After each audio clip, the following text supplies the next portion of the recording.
আমি আবার চলে আইছি একখান পোকা পাখি বাটনের ভিডিও লইয়া। আমি কিন্তু ভিডিও করা শিখতাছি, বুঝছেন?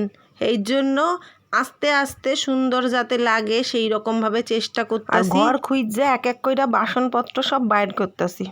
তার জন্য এই ভেরিয়ালগথন কিনছিলাম বছর 4-5 আগে একখান প্লেট, সেইটারে খুঁজা বাইর করছি শোকেস্তন। বাইর করে সেইটার মধ্যে টমেটো লইছি খানিক, লইছি কয়েকখান লঙ্কা, লইছি একখান পেঁয়াজ, মানে খানিক কইছি টমেটো, খানিক কিন্তু না, একখানাই টমেটো লইছি রসুন। আর এই যে আদাটি দেখতেছেন খোসা সমেত, আমি কিন্তু খোসা ছাড়াই লইছিলাম। হ্যাঁ, সেই এই দিরে বাড়ছি বাইরটা হেয়ার তন কিছুটা তুইলা রাখছি, পরে দেখা মোহনে হেয়ার মধ্যে চিংড়ি দিছি। আচ্ছা, একখান কথা পরিষ্কার শুনবেন, বাজারে যাইবেন ফ্রেশ চিংড়ি আনবেন, আমার মতন পচা ধসা চিংড়ি আনবেন না কিন্তু, তাহলে কিন্তু পরে আমার গাওয়াল্লায় তুইবেন না, কারণ পচা মাছের যে গন্ধ পাড়া প্রতিবেশী তো পাইবই, নিজেরাও খাইতে পারবেন না। হেয়ার মধ্যে দিছি সরষের তেল, দিমু হইলো একটু নুন, হেয়ার পরে দিমু হইলো হলুদ, হলদি তো দিতেই লাগবো না, নাইলে রং আইব না। হ্যাঁ, সে সর্ষার গুঁড়া আমি কইরা রাখি ফ্রিজে, হেয়া দিছি। আপনারা যেমন পারেন একটু সর্ষা বাইটটা হোক গুঁড়া হোক এর মধ্যে দিবেন। দেওনের পরে মিক্সিতে পেস্ট করে লাগবেন। আমি একটু চিনি দিছিলাম, হ্যাঁ, পোলায় একটু মিষ্টি একটু ঝাল হইলে ভালোবাসবো খেতে। হেয়ারে ভালো মতো পেস্ট করছি। পেস্ট করানোর আরেকখান পদ্ধতি আছে। এই চিংড়ি কিন্তু একেবারে মাখনের মতন পেস্ট করবেন না, তাহলে কিন্তু আমার বাড়ির মতন অবস্থা হইব। আমার চিংড়ি আমারই খাইতে হইব। আমি খাই না সেটা আলাদা ব্যাপার, অগদিয়াই খাওয়াই, আমি চিংড়ি খাই না।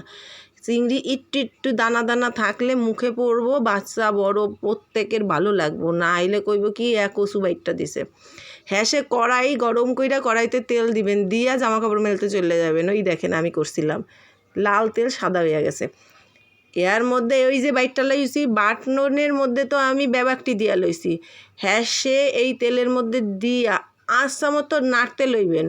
হ্যাঁ, যদি এক বাটি চিংড়ি বাটা দেন দেখবেন নাড়তে নাড়তে কিন্তু 2 বাটি হয়ে আইছে।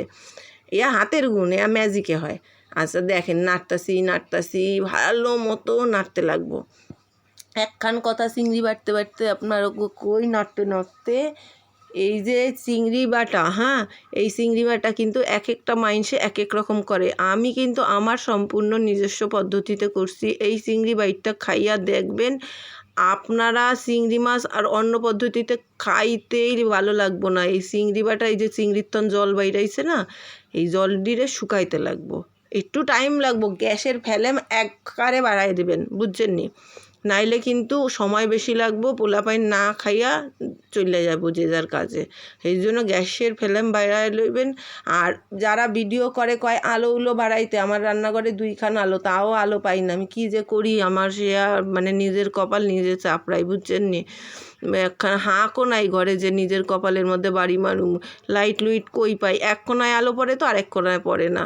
কত চেষ্টা করতেছি মোবাইলের আলো দিয়া, তাও দেখি কেমন কইরা আরেকটু আলো বাড়াইতে পারি। সে আসিস্টে হেরিকেন একখান আছে গুছাইলো, মানে এই যে হইছে, দেখছেন নি। এয়া গরম বাদ দিয়া খাইবন, খাইয়া আমারে কইবেন যে কেমন লাগে। বাঙাল ভাষায় আমি ভালোবাসাই কথা কই, পুরা কইতে না পারলেও পুরা চেষ্টা করি।